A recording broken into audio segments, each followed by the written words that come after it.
Hello, my dear student. I hope you are all happy and healthy. Today we will learn about the sentence. What is sentence?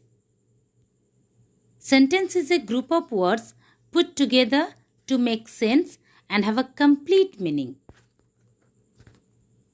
Yes, no, these are not sentence. We need more than one word. And second rule is it should make sense.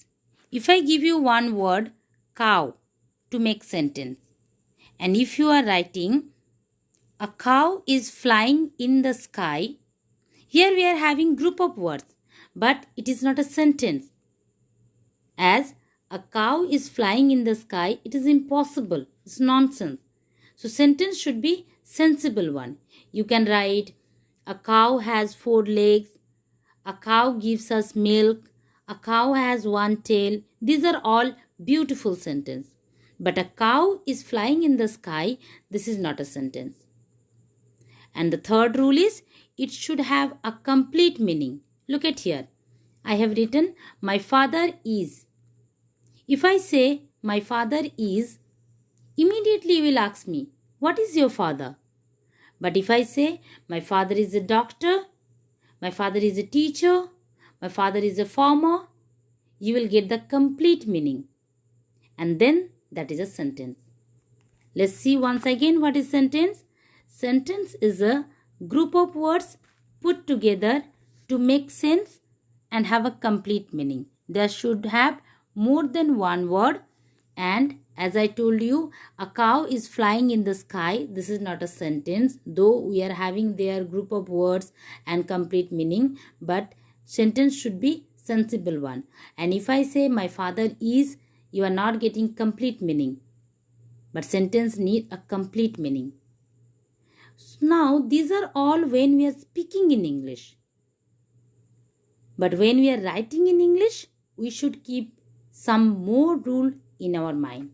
What are they? Let's see. Look at this picture. Here the boy is saying, I look awful. 3 words I told. I look awful. And look at the picture. The boy is looking awful. So it's giving sense and complete meaning. So it's a sentence. But if I write the sentence in this way, look at, I look awful, then I have done mistake. What is the first mistake? Look at the circle. In this place, I have done the first mistake. What is that? Here comes the first rule. We should begin a sentence with a capital letter. So what I have to do?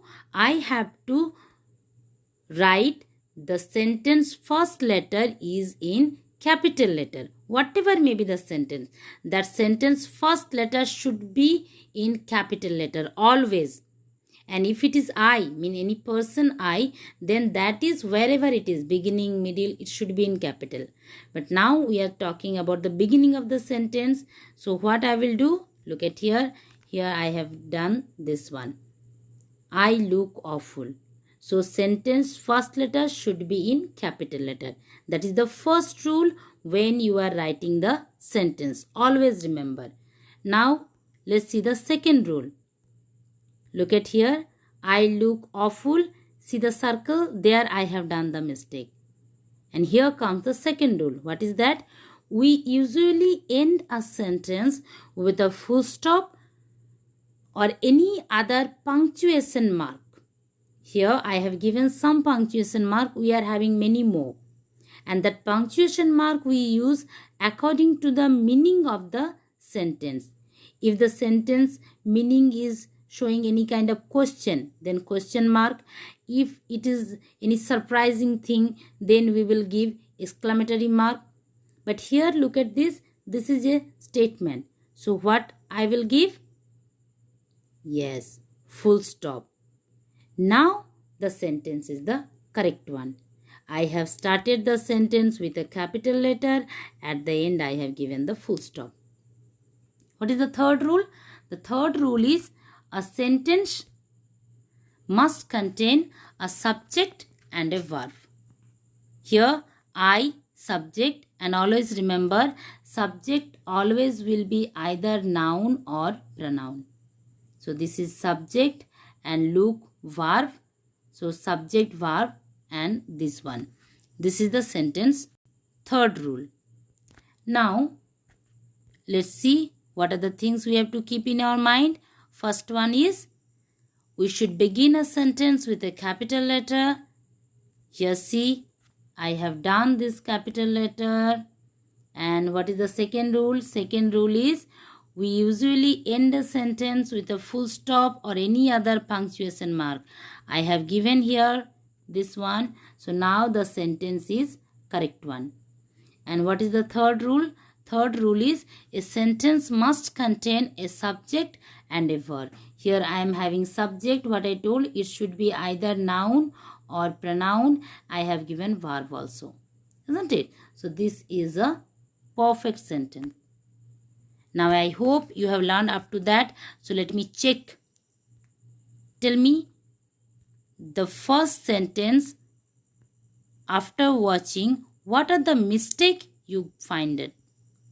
Look at, a bird is singing on a tree. So what mistake I have done here? Yes, very good. What I have done, I forgot to start this sentence with a capital letter, and at the end I didn't give any punctuation mark. So what should be the correct one? A bird is singing on a tree. Very good. Look at the second example. Sunita well. Look at here. I have started the sentence with a capital letter. At the end I have given full stop. Then what mistake I have done here? Yes, it's not bringing any complete meaning. Isn't it? Sunita well. But if I say Sunita is well, it's bringing a complete meaning. And this is the rule of the sentence, isn't it? It should have complete meaning. So now Sunita is well is a perfect sentence. Look at the third example. Ravi is a naughty boy. After seeing the picture, you can say, yes, Ravi is a naughty boy. But look at the sentence, what I have done. Again, I have done the same mistake.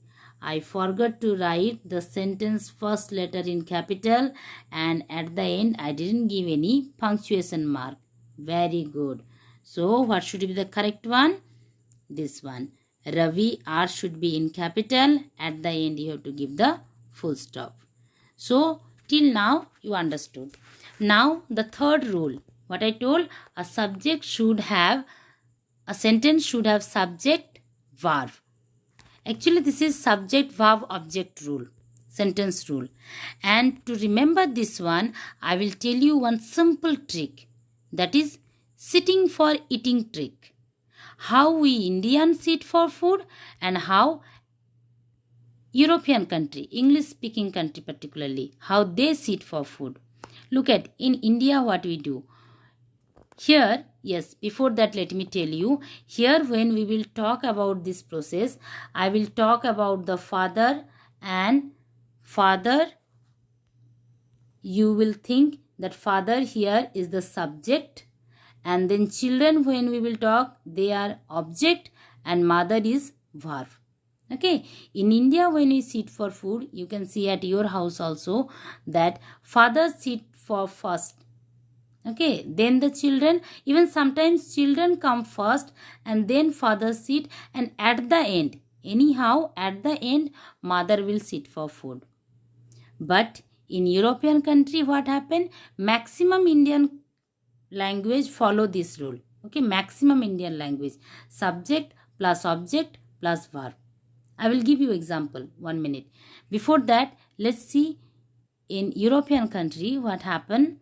Look at their dining table, what they do, father will come first and then mother, and at the end children, relative, anybody, whomever is there. So as I told you from the beginning onward, we are taking father as subject, mother as verb, and children are the object. So in English language, we follow subject, verb, object pattern, and in Indian language, we follow subject, object, verb, even sometime object plus subject plus verb. But in English language, each and every time we write first subject, then verb, and then object, and whatever is there, we will write at the end. See here, I am giving you one example. I eat rice. In this sentence, I subject, eat verb, this is subject, this is verb, and rice object. Now translate this sentence into any Indian language. See, first let's start with the Hindi. If I say this one in Hindi, what I will say? मैं चावल खाती हूँ. Subject, object, verb. Now let's translate this one into Bengali. I, ami. Now rice, bhat. Ami, bhat, khai. Khai is the verb. Eat. Okay. Now let's do this one in Tamil. Na, sadam, sapten. Na means I, sadam, rice, sapten means it. So you can see each and every Indian language first subject and then immediately object is coming. Even you can say in Hindi, चावल मैं खाती हूँ, like that. No big difference will come. But in English, we have to follow subject, verb, object pattern. And this is very helpful when you will get in your exam jumbled word and examiner will ask you to make a sentence out of this. Or when you are writing sentence, you always have to keep in your mind, first you have to write the subject, then verb, and then the object. Remember, sitting for eating tricks. Let's see. I have given here some example. The girl is dancing. Look at here. What is the subject? Yes, the girl. And is dancing, object, predicate, anything you can say. Let's see the next one.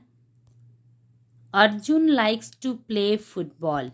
In this sentence, which one is subject? Yes, Arjun. Subject, and this whole called predicate, but this likes is called verb. So you can say each and every English sentence, after subject, verb must will come. After that, object is coming or not. Object is coming here. But after subject, verb immediately will come. And remember this trick. Now, tell me. I am giving you two examples. You tell me how to arrange them. Look at here. First word is moose, loudly, cow. Use the trick, sitting for eating. Which one will come first? Subject. And which one is the subject in this sentence? Moose or loudly or cow? Cow, isn't it? Very good. So cow will come first and then verb. Which one is verb in this sentence? Moose or loudly? Moose. So cow moose loudly. Sentence is okay? Very good. At the end, I have to give full stop. Now the sentence is correct. Let's see the next one. Rice eats every day piku. I told you when you will make sentence, you have to give subject at the first. But here look at, and I told you subject should be either noun or pronoun. Here we are having two noun. Rice, piku. So let's try with this subject, rice. Rice eats every day. So if you say rice eats every day, like that sentence, a cow is flying in the sky. Is it having any sense? Can rice eat? No. So this is not a sentence. The rice eats every day is not a sentence. So let's take this one. Piku as the subject. So piku come first. Which one is the verb in this sentence? Eats, and then rice is the object. Then at the end, every day. And what you have to write? Yes, you have to give full stop at the end of the sentence.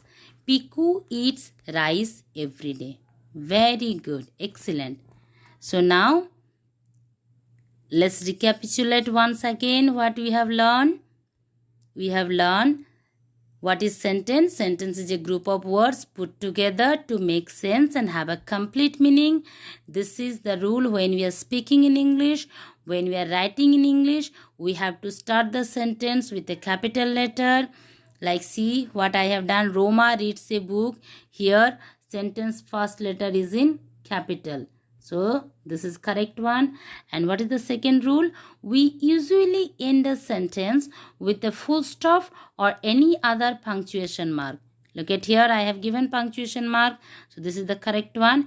And the most important things, sentence must contain a subject and a verb.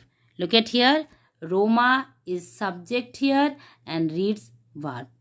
Isn't it? So, this is a perfect sentence. And how you will arrange this subject, object, verb or subject, verb, object? Remember the sitting pattern for eating. Sitting for eating. In Indian language, what we do? We arrange subject, object, verb. Because in India, father come first, then children, then mother. And in European country, first subject, then verb, and then object. Look at here. Mira likes sweet. In your mother tongue, you can translate this one and you can tell me that pattern is correct or not. I hope you understood everything. Thank you. Stay happy and healthy.